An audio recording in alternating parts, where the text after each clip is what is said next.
en la parte de abajo. Yo les voy a invitar a que busquen en sus Biblias el Evangelio según San Marcos, capítulo número 6, del versículo 14 al versículo 29. Evangelio según San Marcos, capítulo 6, versículo 14 al 29. Y una vez que lo tengan, les voy a invitar nuevamente que se pongan de pie para que hagamos juntos esta lectura que enmarca nuestra reflexión, nuestra meditación de este día, 4 de mayo, por cierto, cumpleaños de Enrique. ¿Qué va a haber, mole o qué? Carnitas, le vamos a matar unos pollitos. No, ya casi, ¿verdad? Andamos matando un borracho en la espalda.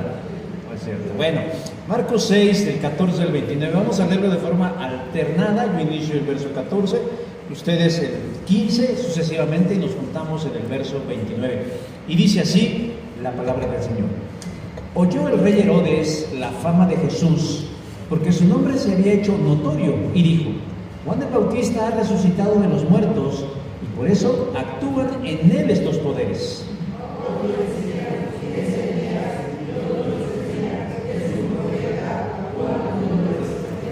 Al oír esto, Herodes dijo: Este es Juan, el que yo decapité, que ha resucitado de los muertos.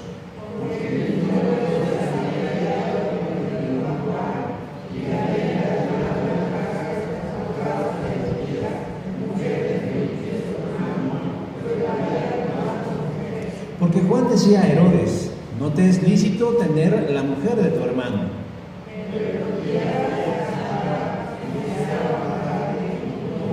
Porque Herodes temía a Juan, sabiendo que era varón justo y santo, y le guardaba a salvo, y oyéndole se quedaba muy perplejo, pero le escuchaba de buena gana.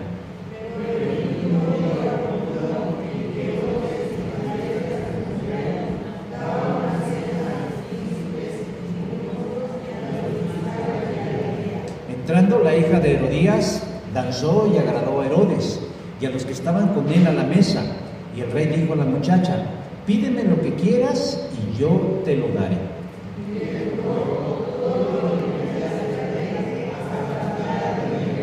Saliendo ella le dijo a su madre: ¿qué pediré? Y ella le dijo: la cabeza de Juan el Bautista.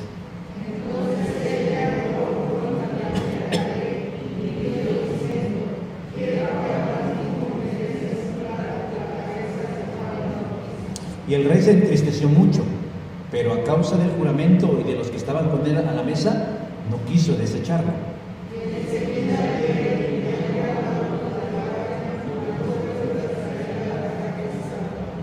El guarda fue, le decapitó en la cárcel y trajo su cabeza en un plato y la dio a la muchacha, y la muchacha la dio a su madre. Todos, cuando oyeron esto, sus discípulos vinieron y tomaron su cuerpo y lo pusieron en un sepulcro. Amén. Pueden tomar sus lugares.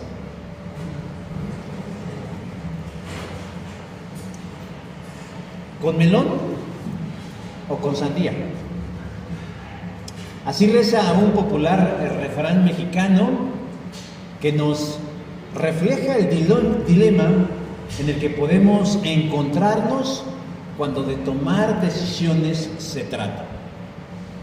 Todos y todos los días el ser humano se enfrenta a la disyuntiva de elegir entre una o varias opciones. ¿Me levanto o no? ¿Qué quiero desayunar? ¿Huevito con jamón o unos tacos de barbacoa y un consomé? ¿Qué me pondré hoy? ¿Un traje? ¿Un moño? ¿Una corbata? ¿O solo una playera? La verdad es que la oportunidad de elegir algo se presenta todos los días de nuestra vida. Y esto va desde la toma de decisiones de lo más trivial hasta lo más complicado. Pero cada decisión que tomamos lleva cierta dificultad. Porque no es lo mismo detenerme a pensar qué corbata voy a usar, a decidir si voy a aceptar un empleo o no, o cambiarme de domicilio, o elegir con quién vivir la vida. Todos sin excepción enfrentamos el calvario que representa tener que elegir. Y digo que es un calvario porque se sufre entre decidir entre una u otra cosa, sobre todo porque no queremos equivocarnos. No podemos huir de tomar decisiones. Es una constante en la vida. Y ahora que estamos en la era de la especialización, es decir, donde hay expertos para casi todas las áreas de la vida, hay expertos que buscan orientarnos para que la vida nos sea más fácil. Según algunos estudios en varias universidades en el mundo, se han dado la tarea de elaborar una lista con recomendaciones para que tomemos buenas y eficientes decisiones. Porque aunque siempre elegimos, tenemos que admitir que lo queremos hacer con efectividad y sin una oportunidad de equivocarnos. Yo les voy a mencionar 5 recomendaciones, según los expertos, para tener buenos resultados. Primero, dormir bien. Porque dicen los expertos que un sueño profundo mitiga las emociones dolorosas y desagradables, atenuándolas al punto que nos facilita decidir con objetividad. Por el contrario, no dormir bien nos lleva a tomar malas decisiones. Así que hay que dormir bien. Segundo, esto es muy raro, tener la vejiga llena. Es decir, haber tomado mucha agua y estar a punto de reventar. Porque cuando resistimos las ganas de ir a hacer pipí, el autocontrol que se genera aumenta el nivel cerebral que nos ayudará a elegir entre varias alternativas. Así que cuando no haya un baño y usted esté a punto así de que todo se termine, tome una buena decisión, casarse o no. Tercera recomendación, tomar una bebida carbonatada con azúcar. ¿Ven cómo la Coca-Cola tiene sus bondades? Porque dicen los expertos que el azúcar nos orienta a tomar buenas decisiones, con bienestar hacia el futuro. Cuarta, no hay que pensar demasiado las cosas.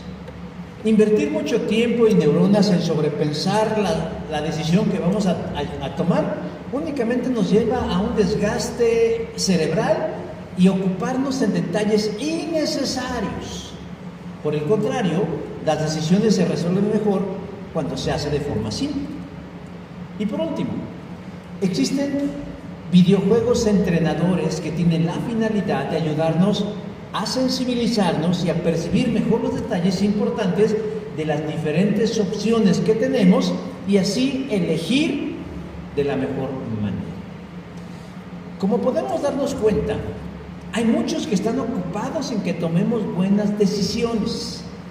Pero ¿por qué es importante tomar buenas decisiones? Porque en eso va implícita en muchas ocasiones la vida misma. Pero antes de entrar ya de lleno al tema de tomar decisiones, yo quiero que nosotros conozcamos 2 presuposiciones interesantes que nos pueden ayudar a evaluar por qué es importante tomar decisiones. Primero, una buena decisión generalmente va acompañada de un dolor o una pérdida inmediata. Es decir, si vamos por la calle y se nos antoja comprarnos un automóvil y decidimos que no, es una buena decisión porque a lo mejor no tenemos dinero, pero sentimos gacho porque no nos van a ver por la calle con ese automóvil último modelo. Pero tiene un beneficio a largo plazo porque no me endeudé, porque no voy a estar viviendo con la angustia de saber qué voy a hacer mes con mes para pagar la mensualidad de ese automóvil. En contraste, cuando se toma una mala decisión, generalmente va acompañada de una satisfacción inmediata. Es decir, me siento bien, pero tiene consecuencias a corto, mediano o largo plazo. Tomar decisiones no es una invención de un experto, es lo que ocurre en la vida diaria. Los métodos no funcionan, por sí mismos. Funcionan cuando los colocamos en las manos precisas. Y en el caso de nosotros, en las manos de Dios. Hoy quiero que juntos veamos las dos caras de la toma de una decisión, ya sea con melón o ya sea con sandía. Utilizando un método que desarrolló un apologista norteamericano llamado Josh McDowell, titulado Las 4 Cs, en donde implícitamente nos dice los pasos que nosotros debemos considerar para tomar decisiones y que podemos verlas tácitamente contenidas en muchos personajes de la Escritura. Aplicando este método bajo la dirección y la asistencia del Espíritu Santo, podemos estar seguros que escaparemos de malas decisiones, pero al mismo tiempo tomaremos las mejores decisiones que nos traerán grandes beneficios. Así pues, hoy vamos a ver dos casos, los dos lados de una moneda. Aquel que tomó una buena decisión y aquel que tomó una mala decisión. Y vamos a ver las implicaciones y los resultados. En primer lugar, vamos a ver el caso de Juan el Bautista. En el versículo 18 nos dice, del capítulo 6 del Evangelio de Marco, nos dice cuál era el dilema de Juan el Bautista en cuanto a tomar una decisión. Dice, porque Juan decía a Herodes, no te es lícito tener a la mujer de tu hermano. Casi todos conocemos el personaje de Juan, apodado el Bautista. No se apellidaba Bautista. No es el precursor de los bautistas, porque algunos dicen, ay, por Juan el Bautista. No. A Juan le apodaban el Bautista porque el bautismo para arrepentimiento caracterizaba su ministerio en Judea. Juan era un hombre de Dios apartado desde su nacimiento para preparar el camino al Mesías prometido. Marcos capítulo 1, versos del 3 al 15. Durante ese tiempo, Juan ejerció su ministerio, que por cierto marcaría el final de la era profética. Y reinaba en ese momento, si se le puede llamar así, a un hombre llamado Herodes Antipas. Y digo que se le dice reinar porque en realidad era un gobierno de chocolate, ya que Roma era quien realmente gobernaba y había colocado a Herodes simplemente como una figura decorativa en la región de Judea. Pero Herodes tenía cierto poder y muchos privilegios siendo rey de Judea. Entre ellos, hacer lo que le viniera en gana. Era como Gabino Barrera. Así, lo que le viniera en gana. Siempre y cuando lo que él hiciera no afectara los intereses de los romanos. Nos dice el texto que un día llegó a los oídos de Herodes la fama de Jesús, versículo 14. Se desconcertó de ese tal Jesús y pensó que era Juan el Bautista resucitado de los muertos, versículo 14. Porque solamente así Juan podía explicar las señales y prodigios que manifestaba este tal Jesús, y lo hizo acordarse de Juan. Y se acordó que Herodes había mandado matar a Juan, a decapitarlo, versículo 16. Y la pregunta es, ¿por qué Herodes le mandó cortar la cabeza a Juan? Por tomar una buena decisión. A Juan le cortaron la cabeza por tomar una buena decisión. Y yo sé que algunos ya pusieron cara de, ¿cómo? ¿Por tomar buenas decisiones nos pueden cortar la cabeza? Sí, y vamos a ver por qué. En algún momento que el texto no nos dice, parece que Juan el Bautista y Herodes tuvieron algún tipo de cercanía o de encuentro o de entrevista, donde trataron un asunto muy delicado. ¿De dónde saco yo que ellos tuvieron un encuentro? Pues de lo que dice el versículo 20. Dice, Herodes temía a Juan, sabiendo que era un varón justo y santo, y le guardaba a salvo, y le escuchaba, y cuando lo escuchaba se quedaba perplejo, pero lo escuchaba de buena gana. Aquí en este texto nos habla que Juan y Herodes tuvieron algún tipo de entrevista o de encuentro donde trataron un asunto muy importante, muy delicado, su situación sentimental, porque resulta que Herodes mantenía en ese instante una relación ilícita. Su ahora mujer Herodías en realidad era la esposa de su hermano Filipo o Felipe. Y Herodes había hecho lo que estuvo en su mano, primero para deshacerse de su esposa legítima y después para robarle la esposa a su hermano. De tal manera que Herodes y Herodías estaban involucrados en una relación de adulterio. El punto es que esto se supo, porque hay cosas que son como las bolsas de plástico. Por más que usted las entierre, un día van a salir. Y es aquí donde nosotros empezamos a aplicar el principio de las 4C que Josh McDowell desarrolló hace algunos años. Primero, ¿cómo podemos tomar una buena decisión? Cuando consideramos las opciones que tenemos. ¿Cuáles eran las opciones de Juan el Bautista? Tenía dos. La primera, hermanos, era quedarse callado, porque Juan el Bautista supo de esa situación y podía quedarse callado y convertirse en un cómplice tácito, como lo eran todos los que rodeaban a Herodes y a Herodías. Esa era la opción número uno. Y la segunda opción que tenía Juan el Bautista, ¿cuál era? Confrontarlo con todo lo que implicaba y decirle al rey que lo que estaba haciendo estaba mal. Ahora, alguien preguntará, ¿y qué carambas le importa a Juan el Bautista la vida sentimental de Herodes?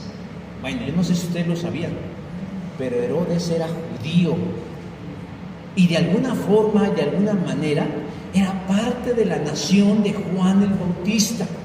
Y con ese sentimiento étnico de pertenencia, Juan buscaba el bien de Herodes delante del Dios de Abraham, Dios de Isaac y del Dios de Jacob.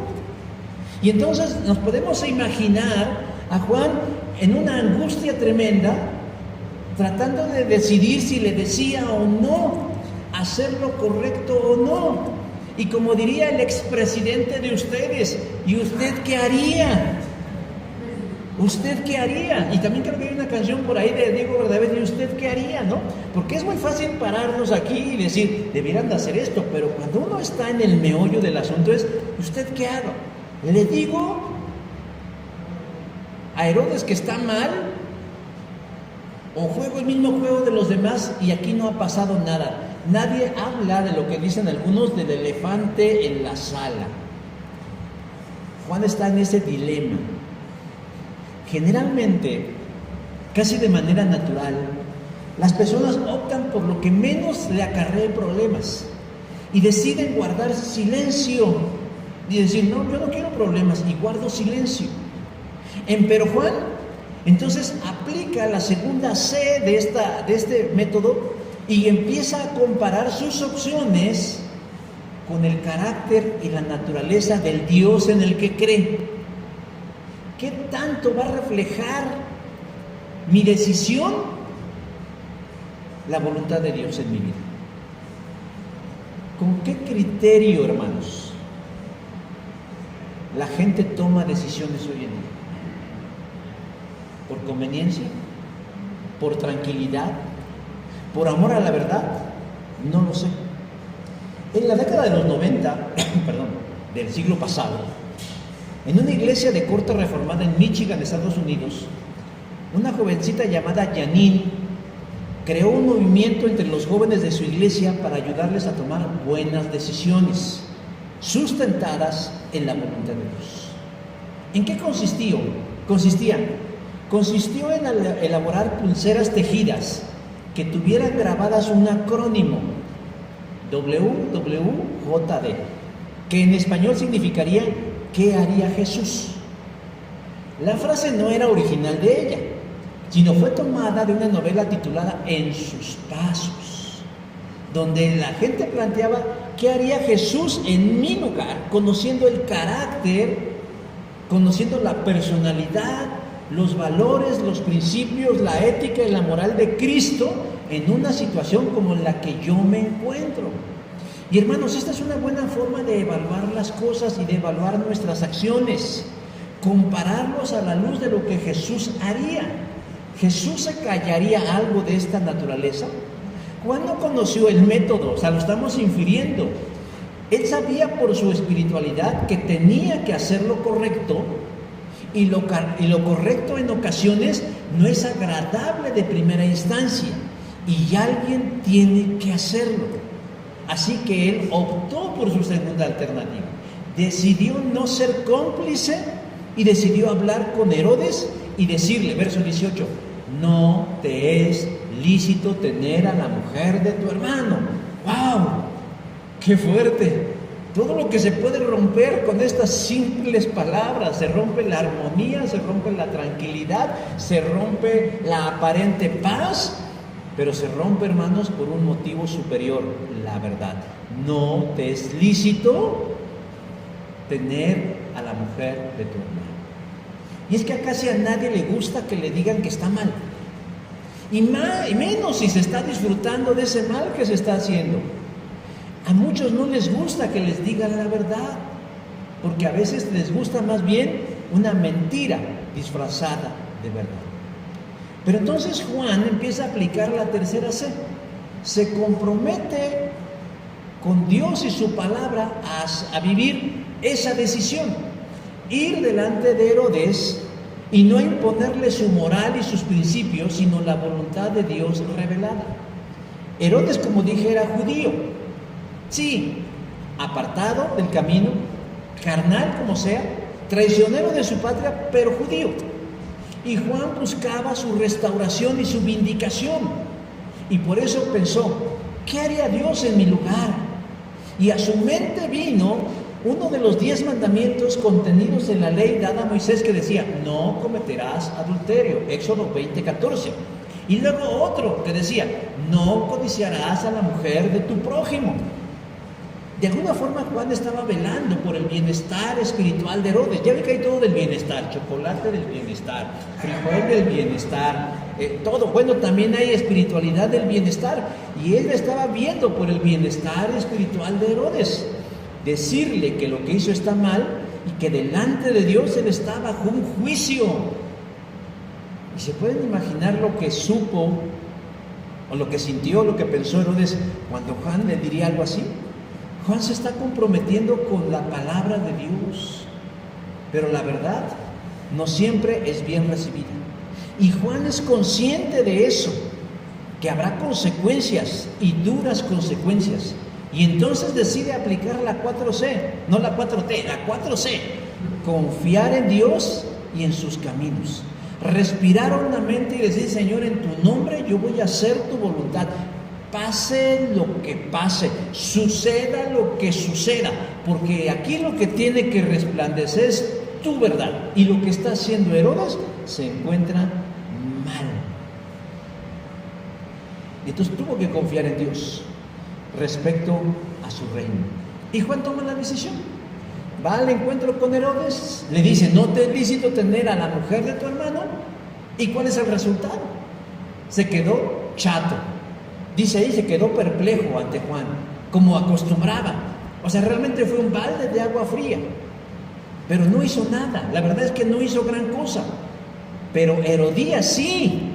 Porque nos dice ahí que se enteró Herodías y presionó como cuchillito de palo a Herodes hasta que encarcelara a Juan el Bautista, versículo 17. Y hasta ahí parece que ya todo quedó en paz, ¿no? Juan el Bautista está en la cárcel. Pero ¿se imaginan lo que pasaba por la mente de Juan el Bautista en la cárcel? Hombre, estaba confundido. Hice lo correcto. ¿Y cuál fue mi pago? Estar en la cárcel. ¿Él había hecho lo correcto? Sí, porque comparó las alternativas que tenía y optó por aquellas que reflejaran el carácter de Dios, por aquellas que fueran acorde a la voluntad de Dios, y confió en que Dios haría algo bueno para él. ¿Y qué fue lo que obtuvo Juan? Una fría, una oscura y una húmeda celda como pago. Pero como dicen algunos, pero aún venían cosas peores. Herodías no se iba a quedar contenta y aprovechó que su viejo era un viejo verde, porque sentía una fascinación por las mujeres y mayormente por las jóvenes, y aprovechando el marco de la festividad de su cumpleaños, le pidió a su hija Salomé, oye, ¿qué nombre le fueron a poner? Salomé, para que le bailara de tal manera que lo convenciera para darle lo que ella quisiera, verso 21. Y así sucedió. Salomé se echó sus mejores pasos de baile, le sacó brillo al tacón, hasta que por fin fascinó a Herodes, y babeando le dijo: pídeme lo que quieras, que yo te lo daré, inclusive la mitad de mi reino. Y dijo: de aquí soy. Y por el consejo de su madre le dijo: quiero que me des ahora en un plato la cabeza de Juan el Bautista, versículo 25. Y el otro sintió una patada en la panza y lleno de remordimientos, no le quedó de otra, porque pues había prometido, ¿verdad?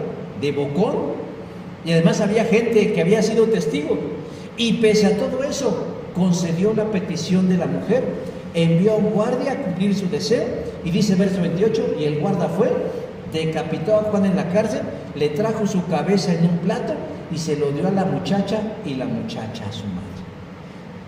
Pareciera, mis hermanos, que tomar buenas decisiones no trae buenos resultados, ¿verdad? Pero lo que para Herodías, su hija y todos los demás, era el fin, para Dios no lo era. Porque la buena decisión de Juan redundó en dos grandes bondades, en dos grandes beneficios. Primero, que Juan no tenía su mirada puesta en las cosas de este mundo. Él miraba como quien mira al Eterno. Y la primera bondad que recibió Juan por haber hecho lo correcto fue el reconocimiento del mismo Señor Jesús, diciendo: de todos los hombres, y aquí recalco, de todos los hombres que han vivido en esta tierra, de todos ellos, nadie es más grande que Juan el Bautista. Lucas 7:28. Yo no sé, pero a mí me encantaría, yo daría mi reino, si es que lo tuviera, de saber que Jesús aprueba mi vida, que Él le da palomita a mis acciones, que Él me dice que hice lo correcto. Cuando Él habla de la parábola de los talentos y habla de estos hombres que hicieron lo correcto, los llama buen siervo fiel, pásale al gozo de su Señor. Dicen algunos que esas son las palabras que todos vamos a querer escuchar al final de nuestras vidas, que el mismo Señor Jesús nos reconozca nuestra piedad, nuestro esfuerzo, nuestra fe, nuestra entrega, nuestro compromiso. Y qué maravilloso ha de ser, mis hermanos, saber que alguien te diga que de todos los que han vivido, nadie ha sido como tú, porque tú eres el más grande de las personas de este mundo. Lucas 7:28. Y la segunda cosa, hermanos, es que las cosas no quedaron en impunidad. No crean ustedes que ellos fueron felices para siempre, refiriéndome a Herodías y a Herodes como cuento de hadas, no, sino que algunos años después, en el año 39, fueron exiliados a la región de Galia por el mismo emperador Calígula. Y esto porque la perversa Herodías estaba presionando al imperio para que le dieran más poder a su amado Herodes. Y ante esa presión el emperador dijo: no, pues agarren sus chivitas y se me largan a la región de Galia a vivir como unos pordioseros. Y en la región de Galia, ante la situación tan escasa que vivieron Herodes y Herodías, terminaron suicidándose. Hermanos, en ocasiones creemos que hacer lo correcto no es provechoso, porque no vemos los beneficios de manera inmediata. No obstante, la satisfacción de haber obedecido a Dios, de tener la conciencia limpia, de ser irreprensible delante de los demás, son recompensas que no tienen precio cuando hacemos la voluntad de Dios. Ese es cuando alguien toma una buena decisión. Pero, ¿qué cuando alguien toma una mala decisión? Vamos a ver el caso de Judas. Judas, en Mateo capítulo 26, verso 15, le pregunta a los líderes religiosos: ¿cuánto me pagan si les ayudo a atrapar a Jesús? Ese era el dilema de Judas. Judas es el otro lado de la moneda. No sabemos exactamente cuándo ni cómo es que Judas, conocido como el Iscariote, se unió al grupo selecto de Jesús, al grupo de los 12. Ya en otra ocasión expliqué cómo se suele ver a Judas desde la historia, y generalmente lo vemos desde un sesgo cognitivo, es decir, decimos él era el malo por naturaleza, era malo porque nació malo, porque vivió malo, porque hizo lo malo y porque murió malo, y no es así. Él no estaba predestinado para ser el que traicionara a Jesús, sino fue el resultado de sus decisiones. Hicimos un análisis serio y pudimos inferir con seguridad que Judas no era alguien determinado para hacerlo, pero lo hizo. Y Jesús nada tenía que ver en eso. Alguna cualidad debió haber tenido Judas para que Jesús lo incluyera en su grupo tan selecto. Porque hay que recordar que Jesús pasó toda una noche orando por dirección de parte de Dios para saber quién serían sus 12 discípulos. Marcos 13, versículo 13 y versículo 14. Además, alguna cualidad tenía que lo colocaron al frente de las finanzas del grupo de Jesús. Yo no creo en el determinismo maniqueo y estoico gnóstico que algunos creen. Yo considero que Judas fue sincero en su búsqueda de Dios, que se unió al grupo de Jesús, como muchos otros judíos creían, esperando que fuera el Mesías. Claro que su concepto de mesianato de Judas era muy distinto al que Jesús ejercía. Él esperaba un Mesías guerrero, fuerte, belicoso, que pudiera liberarlo de los romanos, y no un Mesías de naturaleza espiritual y pacífica. La verdad es que Judas no se le puede juzgar por esperar a alguien que trajera libertad, prosperidad y riqueza por sobre los opresores de ellos. Sin embargo, conforme fue avanzando en el ministerio de Jesús durante 3 años y medio, Judas se fue dando cuenta de muchas cosas, que el perfil de Jesús era muy distinto a lo que él esperaba. Se puede decir que se fue desilusionando, porque él en su cabecita deseaba ver un Israel victorioso, un Israel como el del pasado, como el de David, como el de Salomón, como el de Saúl, libre, fuerte, próspero e influyente. Pero esa idea se iba desvaneciendo cada vez que veía a Jesús perdonando pecados, sanando enfermos, cargando niños, ayudando a mujeres, etc. En su idea se iba viendo alterada. Y entonces en su corazón y en su mente se tuvo que plantear la disyuntiva: seguir con este Jesús o renunciar y continuar a mi vida de antes, que muy seguramente era más productiva materialmente hablando. Pero renunciar a seguir con Jesús implicaba admitir que esos 3 años y medio fue tiempo perdido. Y por el carácter de Judas se echa de ver que él era un hombre práctico, y él no iba a echar a perder 3 años y medio así de la nada. Así pues que si aplicamos el método de las 4C, podríamos decir, ¿cuáles son las opciones de Judas para que él las considere? Bueno, él tenía 3 opciones. La primera de ellas era seguir con Jesús hasta donde topara.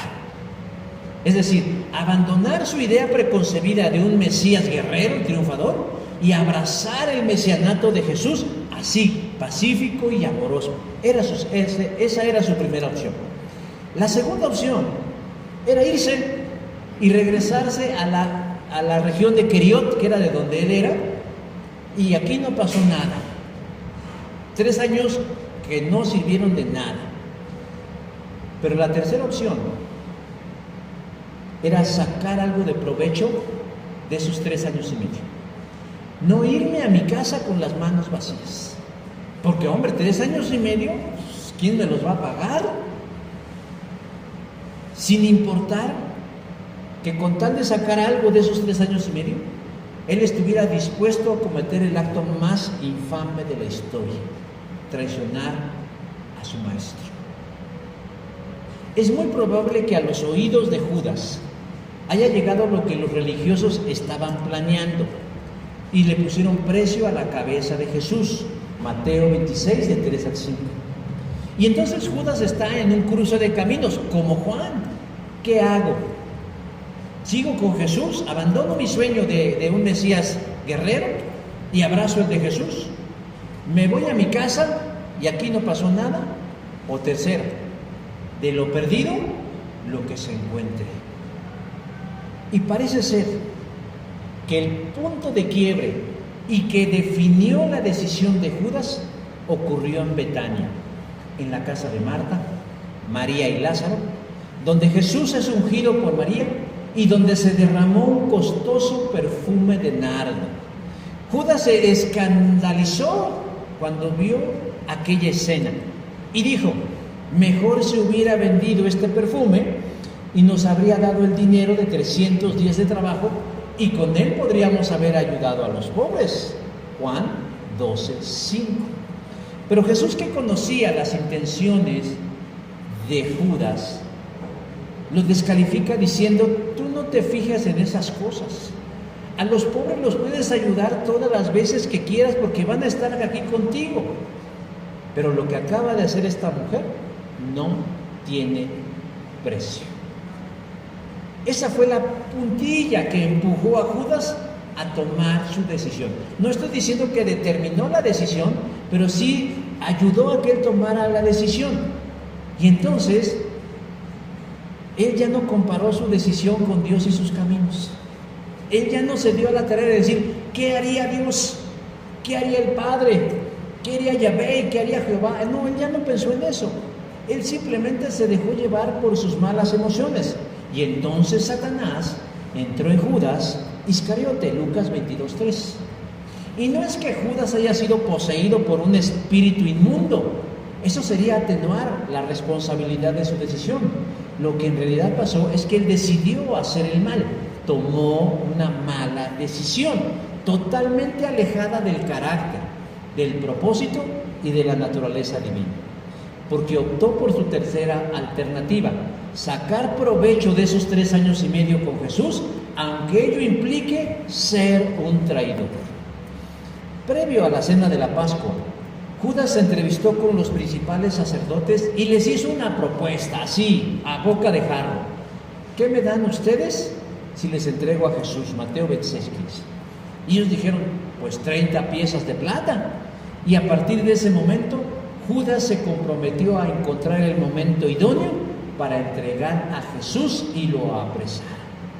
Obviamente, como ya no comparó sus alternativas con Dios y su carácter, pues mucho menos se comprometió con la palabra de Dios y mucho menos confió en Dios, sino que decidió confiar más bien en su conveniencia y en sus intereses.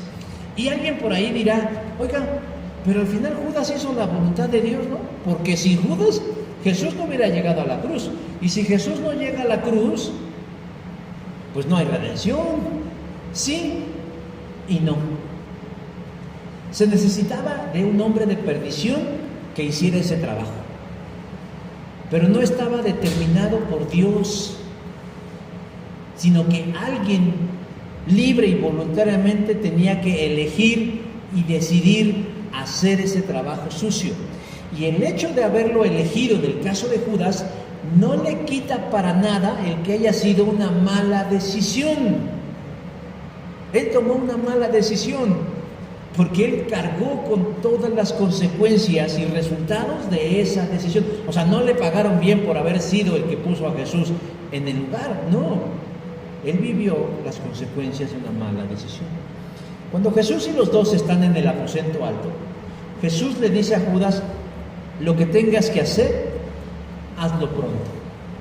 De tal manera que Jesús en su presencia, conociendo ya lo que había en el corazón de Judas, lo instó a que siguiera en el rumbo de la decisión que había tomado.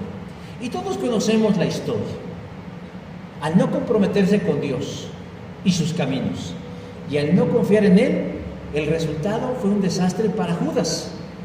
Judas salió del aposento alto, donde estaba reunido con Jesús, para cumplir su propósito. Luego, cuando Jesús estaba en Getsemaní, llegó acompañado de soldados y alguaciles para prenderle, y así sucedió. Lucas 22:47. Y es ahí cuando Judas se da cuenta de la magnitud de la decisión que acaba de tomar, porque sabe que a Jesús no solamente lo van a meter preso, sino que a Jesús lo van a matar, e intenta resarcir los efectos de su decisión yendo ante quienes le habían pagado, con la idea de devolverle arrepentido las 30 piezas de plata a los principales sacerdotes y ancianos. Pero estos lo rechazaron. A mí me llama la atención que la palabra de la que tradujeron arrepentimiento, que es metamelomai, es una variante de metanoia, que significa arrepentimiento. De tal manera que podemos decir que efectivamente Judas se arrepintió, pero su arrepentimiento llegó demasiado tarde. No fue suficiente su retractación, no pudo redimir su vida y la procuró con gemidos, con lágrimas y súplicas, pero él ya había sido condenado. Y entonces, para pretender escapar, toma otra decisión fatídica. Mateo 27:5 dice: y se fue y se ahorcó. Aunque realmente él no murió ahí, sino como dice Hechos 1:18, cayendo de cabeza, se le reventó el cuerpo y se derramaron sus intestinos. ¡Qué muerte tan espantosa! Pero más allá de la forma en cómo murió su cuerpo, tenemos que pensar en los resultados de esa mala decisión. Una perdición eterna. Una mala decisión lo llevó a perderlo toda posibilidad alguna, siquiera de aspirar a poder ser merecedor de la gracia inmerecida de Dios. Hermanos, tomar decisiones no es un juego cuando de asuntos trascendentales se trata, porque hay quienes creen que no importa, luego lo podemos remediar en el camino. Pero vemos en el caso de Juan el Bautista que a veces ya no es posible. Siempre será mejor prevenir que resolver. En medicina siempre nos dicen que la medicina preventiva es mejor sobre la medicina curativa. Pero la gente pareciera que no le gusta ese pensamiento y le gusta más bien tratar de resolver cuando ya las cosas están hechas, en lugar de prever antes de que éstas sucedan. Si nosotros, en un verdadero esfuerzo y en un acto de disciplina cristiana, hiciéramos uso de estas 4 C, muy seguramente no nos apartaríamos del camino correcto. Consideraríamos siempre nuestras opciones. ¿Qué es lo que tengo para decidir? Segundo, ¿cómo estas decisiones reflejarían el carácter y la voluntad de Dios en mi vida? ¿Qué dice su palabra en relación a estas decisiones? ¿Hay algún mandamiento, alguna instrucción, alguna indicación clara y abierta que me diga qué hacer y qué no hacer? Y una vez que tomamos una buena decisión basada en el carácter de Dios, confiemos en el Señor, que Él nos dará los mejores resultados. Hermanos, todos vamos a tomar decisiones, desde las más pequeñas hasta las más trascendentales. Yo hoy les quiero invitar y animar a que realmente sigamos el ejemplo, con todo lo que implicó la vida de Juan el Bautista, pero de saber que siempre será mejor ceñirnos a la voluntad de Dios, hacer lo correcto, aunque esto implique que de inmediatez nosotros no obtengamos un buen resultado, pero que a la larga el Señor premiará, recompensará, reconocerá y no dejará tus buenas acciones, tu buen comportamiento, tu fidelidad tirada en el suelo, sino que Él la exaltará y la manifestará a todos los demás. Así pues, mis hermanos, yo les invito a que hagamos de las buenas decisiones en Jesús un hábito y una manera de vivir para hacer la voluntad del Señor. Amén. Vamos a ponernos de pie y vamos a pedirle al Señor que nos bendiga en esta hora. Señor Dios, damos gracias porque nos das la oportunidad de leer tu palabra y de poderla explicar y de poderla exponer, pero al mismo tiempo, Señor, de poderla comprender. Y no solamente porque somos seres con un grado de inteligencia, sino porque además nos das del Espíritu tuyo, Señor, de tu naturaleza espiritual, para que podamos discernirla de la mejor manera. Yo te pido hoy, precioso Espíritu de Dios, que tú obres en las mentes, en las cabezas, en las voluntades de todos los aquí presentes, para que siempre, Señor, estén dispuestos a tomar buenas decisiones. Decisiones que no solamente traigan un beneficio personal o particular, sino que te exalten y te glorifiquen, que cumplan tus propósitos y que te den la gloria a ti. Sé que a veces es difícil porque hacer lo correcto en una sociedad quebrantada como en la que vivimos, Señor, no es bien visto. Y a veces pareciera que hacer lo correcto no está bien. Pero nos miramos, Señor, a la luz del reflejo de Juan el Bautista y saber que aunque humanamente en esta tierra y en su tiempo él no cosechó inmediatamente los beneficios de tomar una decisión basada en tus principios, lo cierto, Señor, es que tú le has reconocido como el hombre que ha nacido en esta tierra más grande de todos. Bendícenos, Señor, porque a eso nos has llamado, a ser un pueblo, a ser tus hijos, a ser una nación que se distinga por encima y por sobre todo los demás, para que, Señor, tú seas conocido y tu reino se instale en todas las mentes, en todas las vidas y en todos los corazones.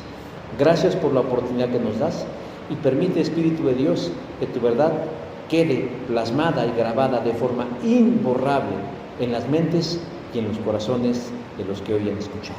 Que algo quede en sus vidas para tu gloria y para tu honra, Señor Jesús. Por tu nombre, amén. Gracias, hermanos. El Señor les bendice.